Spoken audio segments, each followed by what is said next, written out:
अस्सलामुअलैकुम। इस video lecture से हम नया चैप्टर स्टार्ट कर रहे हैं, चैप्टर नंबर 3। और इस चैप्टर के अंदर हम इलेक्ट्रिक फील्ड के बारे में और कुछ ट्रांसफॉर्मेशन के बारे में डील करेंगे, कुछ वोल्टेज निकालेंगे। सारी की सारी चीज़ें हम यहाँ पर डील करेंगे, ठीक है।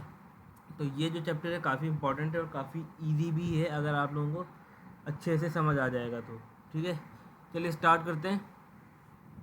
क्वेश्चन नंबर 1 गिवन है आपको, मीन क्वेश्चन नंबर 2।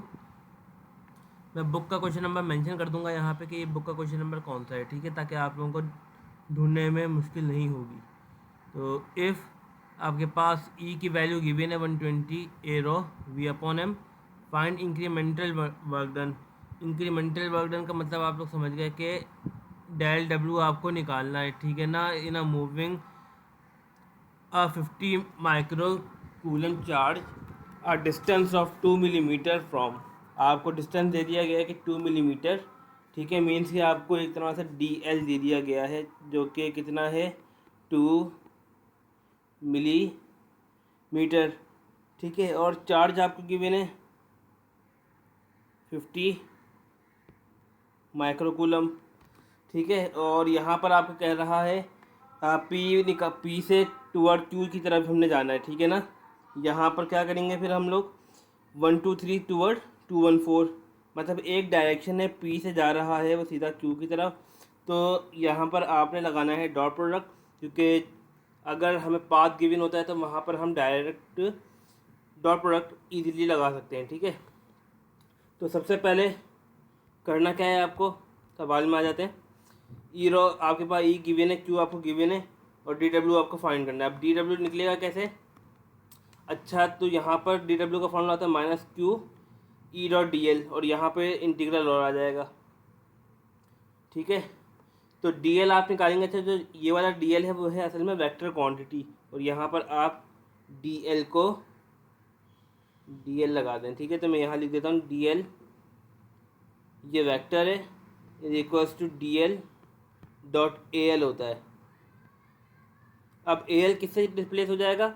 जो आपके पास जो भी डायरेक्शन है उससे आप रिप्लेस कर देंगे। मीन के D L dot A P Q है आपके पास, आपने पी क्यू से इसको रिप्लेस कर दिया, ठीक है। और जब वेक्टर खुलता है तो उसका मैग्नीट्यूड नीचे लिखा जाता है। ये भी वेक्टर है क्योंकि यूनिट वेक्टर है। इसको अगर मैं यू बना दूँ ईएमएफ के अंदर, बस एक चीज़ कन्फ्यूजन यही है कि यहाँ पर आपके पास यूनिट वेक्टर का और मैग्नीट्यूड का पता नहीं चलता। तो इसको थोड़ा सा अपने कॉन्सेप्ट और अच्छे करने हैं। तो कोशिश ये किया करें जब भी आप बनाया करें तो उसके एरो हेड ज़रूर बना दिया करें, ताकि आपको मालूम हुआ करे कि आप निकाल करें, क्योंकि आधी कन्फ्यूजन इसी के अंदर होती है ज़्यादा से ज़्यादा, ठीक है। ये यूनिट वेक्टर है। अगर मैं यूनिट वेक्टर को खोलूँगा तो वेक्टर आ गया, अपॉन इट्स मैग्नीट्यूड आ जाएगा, ए पी क्यू आ गया मेरे पास, ठीक है ना। यहाँ पर ए पी क्यू आ गया मैग्नीट्यूड के अंदर। तो ये असल में यूनिट वेक्टर ही है जिसको हमने इस तरह खोलकर लिखा है, ठीक है। अब यहाँ तक बात हो गई क्लियर। अब निकालेंगे कैसे, वही निकालना है। ए पी क्यू किसके बराबर होता है? ए पी क्यू बराबर होता है A means K R P, क्योंकि ये आपके पास पोजीशन वेक्टर है, R P minus R, sorry यहाँ पर आर क्यू आएगा, R Q minus R P, ठीक है। तो यहाँ पे पी करना है ज़रा इसको। अब इसको जब माइनस करेंगे पी से, मीन्स अब देखें यहाँ पर पी आपके पास, क्यू आपके पास ये रहा 2 माइनस 1 1, ठीक है। ये आपके पास पॉइंट गिवन है, मैं यहाँ पे देख लेते हैं दोबारा। 2 माइनस 1 1, 1 माइनस 2 माइनस 1, यहाँ पे आ रहा है 4 माइनस 3 1, ठीक है। आपके पास ये आ गया। अब अगर हम इसको एक्सिस में ब्रेक कर देंगे, मीन्स कि a x a y a that की कॉम्पोनेंट में लिखेंगे तो इस तरह लिख देंगे, और जब इसका मैग्नीट्यूड निकालेंगे तो √3 आएगा, ठीक है। तो यहाँ तक हमने लिख लिया। डी एल हमें गिवन था वेक्टर क्वांटिटी के अंदर 2 एक्सपोनेंशियल माइनस 3, मैंने यहाँ लिखा और उसको तरह सॉल्व किया, तो डी एल की वैल्यू मेरे पास ये आ गई है। अब डी डब्ल्यू में निकालूंगा तो डी डब्ल्यू जिस तरह निकलेगा उसके लिए आपको फॉर्मूला लगाना पड़ेगा Q minus Q dot E dot D L, ठीक है। तो यहाँ पर आपके पास आ गया है चार्ज, ये आपके पास आ गया चार्ज, और मैं फॉर्मूला यहाँ पे दोबारा लिख देता हूँ ताकि समझ में आ जाए, DW is equals to minus Q यहाँ पर E, ठीक है, E.dl, ये फॉर्मूला हम यहाँ पर अप्लाई कर रहे हैं। Q हमें गिवन था 50 एक्सपोनेंशियल माइनस 6, ईरो हमें गिवन था, और यहाँ पर 20 एक्सपोनेंशियल माइनस 3 आ गया, ठीक है। तो अब क्या करेंगे हम, इनको सिंपल, पहले इसको सिंप्लीफाई कर लेते हैं, सबको मल्टीप्लाई करवा लें, वरना मेरा मशवरा ये है कि आप लोग या चाहें तो आप मल्टीप्लाई भी करवा लें, ताकि आप लोगों के लिए आसानी होती है। जब आपने इन सबको मल्टीप्लाई करवा दिया, अंडर रूट से डिवाइड भी करवा दिया, तो आपके पास आंसर आ गया 6.92 एक्सपोनेंशियल माइनस 6। अब यहाँ पर कहानी आ गई है एरो AX AY और AZ की, ठीक है, ऐसा ही है। अब आपको याद होगा कि लास्ट लेक्चर के अंदर हमने यही किया था, जब चैप्टर नंबर 7 था उसके अंदर हमने एक ट्रांसफॉर्मेशन की थी, जिस तरह मैंने आपको कहा था कि आपने ट्रांसफॉर्मेशन टेबल से देख लेना है, और मैंने लेक्चर नंबर 1 के अंदर भी अच्छे से करवाया हुआ है, और मैंने टेबल भी याद करवाया हुआ है, ठीक है। तो यहाँ पर आपने इसको एज इट इज रखा 6.26। अब जब एरो AX के साथ मल्टीप्लाई होगा, इस तरह लिख दिया, तो यही वाली वैल्यू ये माइनस माइनस प्लस हो जाएगा, ठीक है।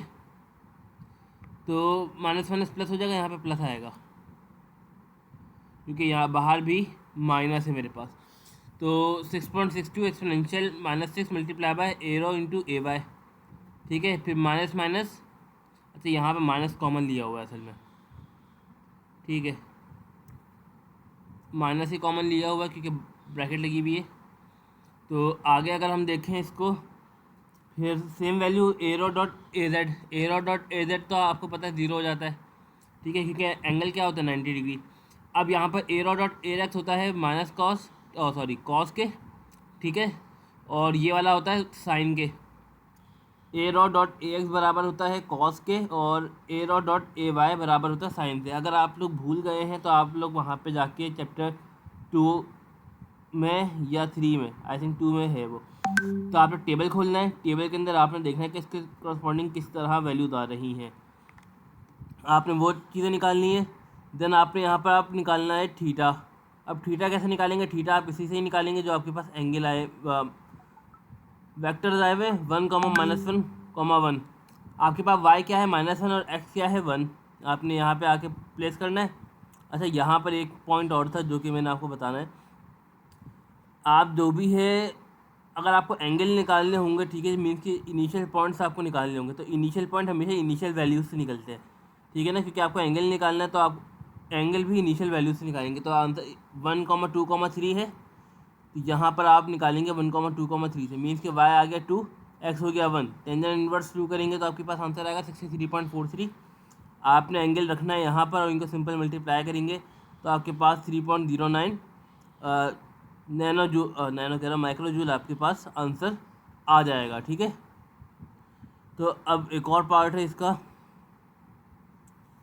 अब आपको निकालना है Q निकालना है, ठीक है, इस पॉइंट से, मीन्स कि अब आंसर आपके पास जो भी इस वाले आंसर, ये जो आंसर आया है उसका उल्टा आंसर आना चाहिए, मीन्स कि अगर पॉजिटिव था तो नेगेटिव आना चाहिए, नेगेटिव था तो पॉजिटिव आना चाहिए, क्योंकि डायरेक्शन सिर्फ हमने चेंज किया, बाकी हर एक चीज़ सेम है। तो अब यहाँ पर मैं आ जाऊँगा, तो क्वेश्चन नंबर बी पार्ट 214 है और 123 है, ठीक है। तो टूवर्ड दिस ईरो आपके आपके पास गिवन है, क्यू आपके पास गिवन है, DW वही है, और DL आपको निकालना है। अब जब DL निकालेंगे तो समझे बिल्कुल उसका अपोजिट आएगा, कैसे, AQP लिखा हुआ है तो आपको निकालना क्या होगा, मैं यहाँ पर लिख देता हूँ, जब AQP लिखा हुआ है तो आपको RP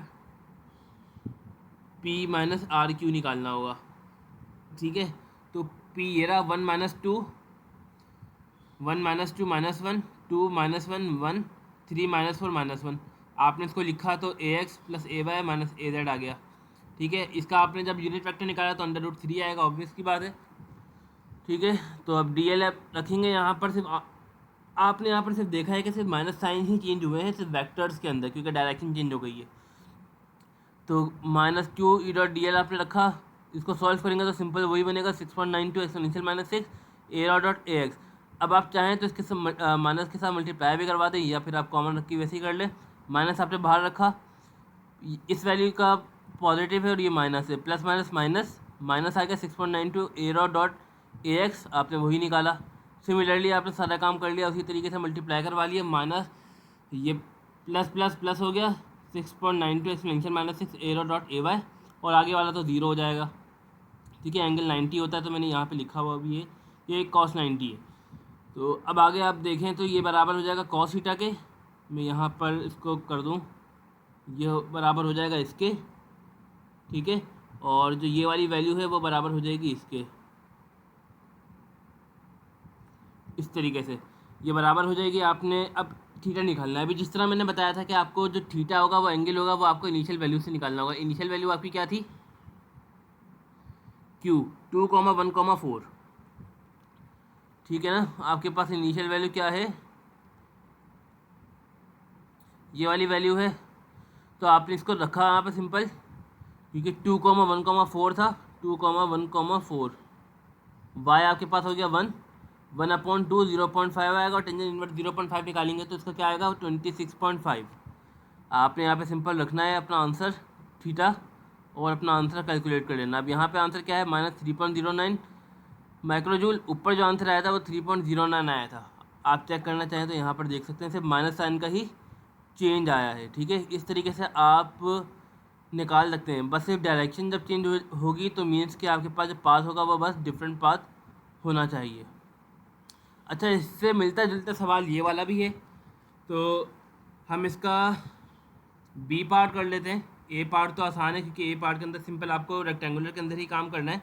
तो यहाँ पर जो बी पार्ट है हम उसके अंदर किस में चले जाएंगे, सिंपल सिलेंड्रिकल के अंदर चले जाएंगे, क्योंकि आपके पास जो ई है वो किसके अंदर गिवन है, in term of rectangular he given है, ये भी रेक्टेंगुलर ही गिवन है। इसको आप एक नज़र देख भी लें, और चाहें तो इसको आप कर सकते हैं।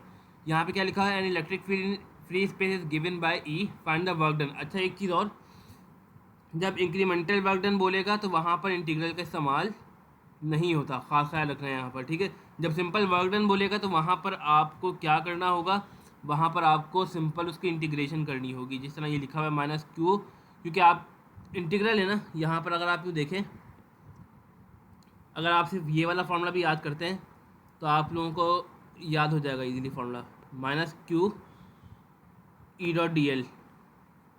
आपको वर्क डन निकालना है, आपको दोनों तरफ इंटीग्रेशन लेनी होगी।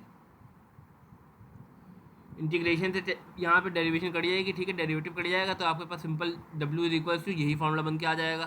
तो इस तरीके से भी आप कर सकते हैं, मीन्स के पास सिर्फ एक फार्मूला आपको याद रखना है। इस तरह ई आपको ई गिवन है आपके पास, और Q आपके पास गिवन है। सिंपल आपको यहाँ पर रखना है 0 आपको दिया हुआ 1,1,1। सिंपल इसको क्या करना है, DL आपको मालूम है क्या होगा, जब हम रेक्टेंगुलर के अंदर होते हैं तो dx.ax dy.ay प्लस dz.az हो जाएगा। x वाला x के साथ मल्टीप्लाई होगा, z वाला z से, और y वाला y से। आपने सिंपल इसको रखा और इसकी इंटीग्रेशन कर दी और लिमिट पुट कर दी, तो आपके पास आंसर आ जाएगा। ठीक है, तो ये वाला सवाल आसान था। अब जो पार्ट है वो पार्ट बी के ऊपर हमने काम करना है। पार्ट बी किस तरह हो रहा है वो देखते हैं। आपको सबसे पहले जब ई किसके अंदर गिवन है, जिसके अंदर ई गिवन होगा बस आपको वो काम करना है, आपको उसके अंदर कन्वर्ट करना है। ये अगर आपको रेक्टेंगुलर में गिवन है तो आपके पास जो भी पॉइंट्स आएंगे आपने उसको किसके अंदर कन्वर्ट कर देना, जिसके अंदर ई आपको मिला हुआ है, ताकि काम आसान होगा आप लोगों के लिए। ठीक है, अब यहाँ पर अगर आप आके देखें, इनिशियल पॉइंट लेते हैं। अब क्या था चेक कर लेते हैं ज़रा। इस पॉइंट से लेकर इस पॉइंट तक जाना है, इस पॉइंट से लेकर इस पॉइंट तक जाना है। और मैंने बताया था जब एंगल हमेशा हम इनिशियल वाला यूज़ करते हैं, तो एंगल ये आ गया। तो चलिए निकालते हैं, कन्वर्टिंग इनटू कार्टेशियन। तो आपको पता है कि x इसके बराबर होता है cos p.cos के, और x बराबर होता है 2.cos 0। मीन्स के आप इसको रखेंगे तो रॉ क्या है आपके पास 2 है, और cos एंगल क्या है 0। जब इसको रखेंगे तो आपके पास आंसर क्या आ जाएगा 2 आ जाएगा। और जब आप y निकालेंगे तो साइन 0 क्या होता है 0 होता है, तो आपके पास ये 0 आ गया। और z आपके पास क्या आ जाएगा 0, क्योंकि आपके पास यहाँ पे गिवन ही नहीं है 0। आप चाहें तो उसको ना भी निकालें, क्योंकि कोई इफेक्ट नहीं पड़ेगा, दोनों तरफ 0 ही आएगा। ठीक है, बिल्कुल इसी तरीके से आ जाए। अभी हमने इस वाली लिमिट की क्या निकाल ली है, इसका एक कोऑर्डिनेट निकाल लिया 2,0,0। हम असल में इसको किस में कन्वर्ट करके लेके जा रहे हैं, रेक्टेंगुलर के अंदर लेके जा रहे हैं, क्योंकि वहाँ पर लिमिट को पुट करना आसान है एज़ कम्पेयर टू सिलेंड्रिकल। ठीक है, अब बिल्कुल इसी तरीके से आपने यहाँ पे रखना है। तो कन्वर्टिंग करेंगे x is equal to rho cos phi, तो फाई आपके पास क्या है 90, तो कॉस 90 आपके पास होता है 0, तो x आ गया 0, और साइन 90 आपके पास होता है 1, तो y आ गया आपके पास 2, z 0 आ गया। तो आपके पास ये दो कोऑर्डिनेट्स आ गए हैं। आप इसको नाम दे दें p का और आप इसको नाम दे दें q का, ठीक है। अब आपको निकालना है वर्क डन। अब p माइनस क्यू आप कर दें, ठीक है। अब आपको क्या करना है, इसके जो भी करस्पॉन्डिंग आपके पास समझे एक तरह से लिमिट आ गई है, आप वो ना भी निकालें, तो minus Q integral E dot D L, ठीक है। तो आपके पास लोअर लिमिट क्या आ गई पी, क्योंकि आप पी से क्यू की तरफ ट्रैवल कर रहे हैं, पी से क्यू की तरफ हम ट्रैवल कर रहे हैं, तो लोअर लिमिट और अपर लिमिट। तो आपने लोअर लिमिट में लिख दिया 0,2,0 और 2,0,0,0। अब आपने देखा यहाँ पर डी एल क्या है, अभी आपको बताया था कि रेक्टेंगुलर के अंदर होता है डी वाई, और डी वाई कह रहा हूँ d x into a x, जो कि यहाँ लिखा हुआ है d x into a x plus d y into a y plus d z into a z, ये आपने लिखा। अब x वाला x के साथ मल्टीप्लाई होगा, अगर ये किसी और के साथ मल्टीप्लाई होगा तो वो ऑटोमेटिकली 0 हो जाएगा। तो हम डॉट प्रोडक्ट निकालते हैं, तो ए एक्स डॉट ए एक्स निकालेंगे तो x डॉट डी एक्स बनेगा, y डॉट डी वाई बनेगा, z डॉट डी एक्स बनेगा, ठीक है। आपने काम कर लिया। इसके बाद आपको क्या करना है, इसकी इंटीग्रेशन करनी है, एक्स स्क्वायर बाई 2 हो जाएगा, यहाँ पर इसका 0 से 2, वाई स्क्वायर बाई 2 माइनस 2 से 0 की तरफ, और ये 0 से 0 मीन्स कि आप इसको प्लेस करें या ना करें आपको कोई इफेक्ट नहीं पड़ेगा, क्योंकि ऑटोमेटिकली 0 ही हो रहा है, क्योंकि लिमिट ही कांस्टेंट है और 0 है।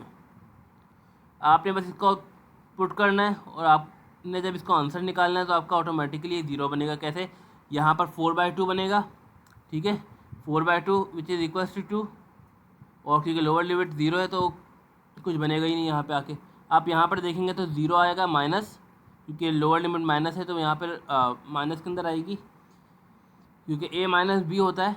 तो a आपके पास ये रहा, b माइनस फार्मूले का, b आपके पास 2 है तो 4/2, ठीक है, और ये 0 हो गया आपके पास। तो ये 4/2 plus plus minus minus minus 4/2, आपने इसको कैंसिल किया तो आपके पास ऑटोमेटिकली 0 बन गया। तो इस तरीके से आपको अपना जो आंसर है वो कैलकुलेट करना है in the form of rectangular coordinate, ठीक है। तो कोशिश यही करनी है कि जो भी ट्रांसफॉर्मेशन आएगी आपने उसको रेक्टेंगुलर के अंदर कन्वर्ट करनी है, अगर आपको ई रेक्टेंगुलर के अंदर गिवन है। बस एक पॉइंट आपको नोट करना है, जिस किस्म का जिस भी कोऑर्डिनेट के अंदर आपको गिवन होगा ई, आपने बस उसके अंदर उसकी ट्रांसफॉर्मेशन कर देनी है, ठीक है।